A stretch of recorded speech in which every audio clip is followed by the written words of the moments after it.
was interesting because if you take a closer look at Nessma TV being owned by Tariq Ben Ammar and Silvio Berlusconi, they were the first TV station in privately owned TV station in Tunisia who started to broadcast the process and started to kind of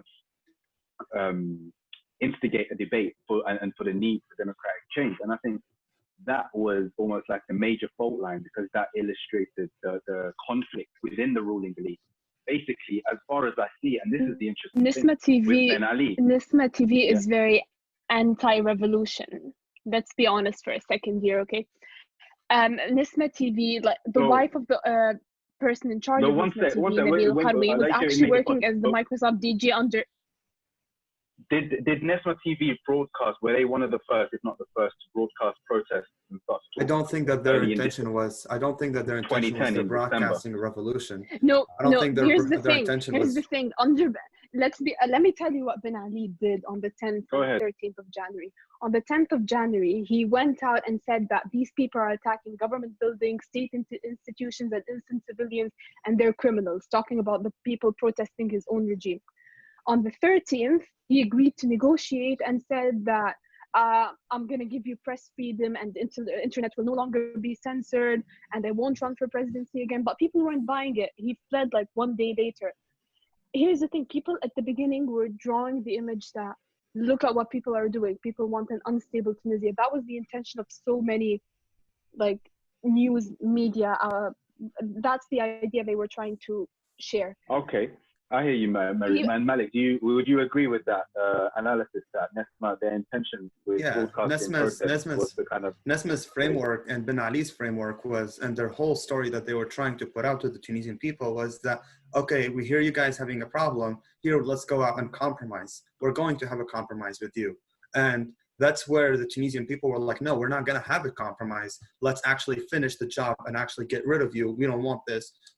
So yes, Nessma did report on it, but did they report on it the same framework that the people were demanding? No, they did not. And that's where the difference is. Let's be honest. Exactly. This was with all news channels because technically Ben Ali was still in charge at the time. News channels were, most of them, if not all of them, were actually afraid of reporting.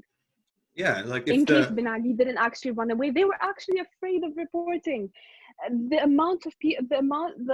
press freedom was extremely limited. It was practically non-existent under Ben Ali's regime. I agree. No, I agree with all of that.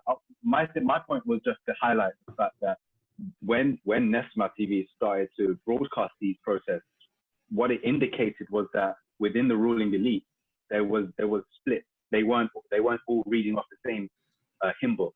I understand. I hear what you guys said in terms of analysis, but that was almost like the watershed moment. Okay, I see where you're coming from. But the thing is that yes, there was a power struggle in the elite, if you want to call it that. And then the whole point was that, and that's what brings me to my point, which is that they're like, okay, let's get rid of Ben Ali, let's frame this whole framework into we're getting rid of Ben Ali and make it seem like we're changing it up and just bring up another person. It's the same way that how similar to a certain extent what happened in 89 when Bourguiba, there was a coup d'etat and Ben Ali took power. Yes, there was a change of regime, but we just switched from one dictator to another. And that's what they thought was going to happen. Yes, we're going to get rid of Ben Ali, but we're going to bring in another person who was a tyrant. And that's where the people actually took power. And they were like, no, we don't want that. But where the elite succeeded is they managed to come back to the political system